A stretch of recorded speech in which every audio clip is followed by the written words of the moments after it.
ఉన్నటువంటి సెక్యూరిటీని విత్డ్రా చేసుకున్నారు. ఇదే ఆయన గేటు దగ్గర ఉన్న సెక్యూరిటీని తీసేశారు. ఈ రోడ్లోకి అందరినీ ఎలవ్ చేశారు. విచ్చలవిడిగా తెలుగుదేశం కార్యకర్తల్ని, కూటమి కార్యకర్తల్ని ఇక్కడికి పంపించారు.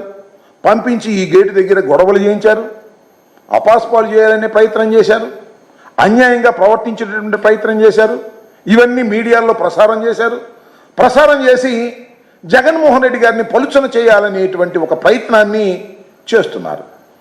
మీరు చూసే ఉంటారు. జగన్మోహన్ రెడ్డి గారి ఈ ఓటమి పాలైన తర్వాత ఇప్పుడు ప్రజెంట్ స్పీకర్ గారి దగ్గర ఒక ఆయన మాట్లాడుతూ ఉన్నాడు. జగన్మోహన్ రెడ్డి గారు ఓడిపోయాడు కానీ చచ్చిపోలేదు, చచ్చిపోతే తప్ప ఈ పార్టీ ఆ పార్టీ నాశనం కాదు అనేటువంటి మాట మాట్లాడిన తర్వాత మళ్ళా మీరు సెక్యూరిటీని తగ్గించేటటువంటి ప్రయత్నం చేస్తున్న తర్వాత ఆయన భద్రతను గాలికి వదిలేసి ఏదో ఒక విధంగా ఆయనకి ప్రమాదంలోకి నెట్టివేయాలనేటువంటి ప్రయత్నం మీరు చేస్తున్నట్టుగా చాలా స్పష్టంగా అర్థమవుతున్నటువంటి అంశమని ఈ సందర్భంగా నేను చెప్పదలుచుకున్నాను.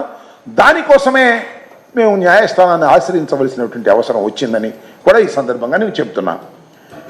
దాంతోపాటుగా హోంమంత్రి గారి పక్కన అట పెట్టండి, ఈయన పేరు లోకేష్ గారు, నారా లోకేష్ గారు నిన్న ఒక ట్వీట్ చేశాడు.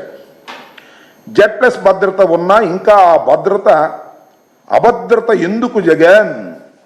Z+ భద్రత ఉన్నా ఇంకా అభద్రత ఎందుకు జగన్? దాని ఏమంటే ఇప్పుడు జగన్కున్న భద్రత ఎంత అంటే Z+ భద్రత 58 మందితో సెక్యూరిటీ, 2 ఎస్కాట్ బృందాలు, 10 మంది సాయుధ గార్డులతో భద్రత, కాన్వాయ్లో 2 అత్యాధునిక ల్యాండ్ క్రూయిజులు, బుల్లెట్ ప్రూఫ్లు. చూడండి, ఆయన నిన్న ట్వీట్ చేశాడు.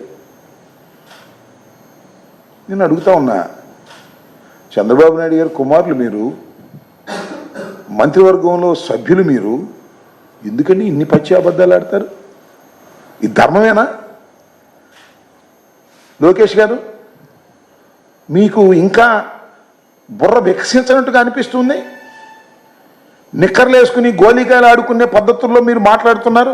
ల్యాండ్ క్రూయిజులు ఉన్నాయా? చూపించాయా బాబు, నాకు తెలియకూడతా. లోకేష్ గారు, నారా లోకేష్ గారు, ఎడ్యుకేషన్ మినిస్టర్ గారు, జగన్మోహన్ రెడ్డి గారి కాన్వాయ్లో ల్యాండ్ క్రూయిజులు ఉన్నాయి అని మాట్లాడుతున్నాడు. ల్యాండ్ క్రూయిజులు ఉన్నాయంట. మా ఎక్కడ కనపడలేదు. నిన్న మొన్న తిరిగాం. ల్యాండ్ క్రూయిజులు ప్రభుత్వం సప్లై చేసిందా? బుల్లెట్ ప్రూఫ్ కార్లు, కార్లు ఏంది? బుల్లెట్ ప్రూఫ్ కార్లు ఎన్ని ఉన్నాయబ్బా?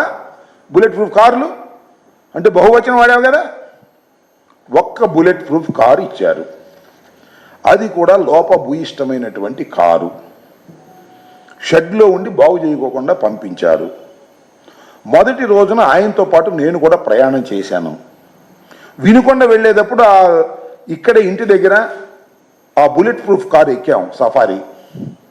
ఖచ్చితంగా టోల్ గేట్ యువతలే అనుకుంటా, అవతల గుర్తులేదు. వెళ్ళేటప్పటికి లోపల ఏసీ సరిగా రావడం లేదు, పైన వర్షం పడతా ఉంది, అద్దాలన్నిటికీ మంచు పట్టింది, దోవ కనపడటం లేదు, కుయ్ కుయ్యమని వెళ్తా ఉంది. వెళ్ళే పరిస్థితి లేదు. దిగి ప్రైవేటు వాహనంలో వెళ్ళవలసినటువంటి పరిస్థితి ఏర్పడింది. అక్కడ దాకా ఎందుకబ్బా? ఇవాళ కోర్టులు ఏమన్నారు? మీ న్యాయవాదే, ప్రభుత్వం తరపున న్యాయవాదే, ఏమండి ఆ కారు బాగోలేదు మాట నిజమేను, స్పేర్ పార్ట్స్కి ఆర్డర్ ఇచ్చాము, అవి వచ్చేదాకా కొత్త కారు పంపిస్తాం అన్నారు. ఏంది నారా లోకేష్ గారు, మీరు మాట్లాడే మాటలు, మీరు చేసే ట్వీట్లు, ఏం మాట్లాడారు మీరు? ఏం అంటున్నారు మీరు? ఇది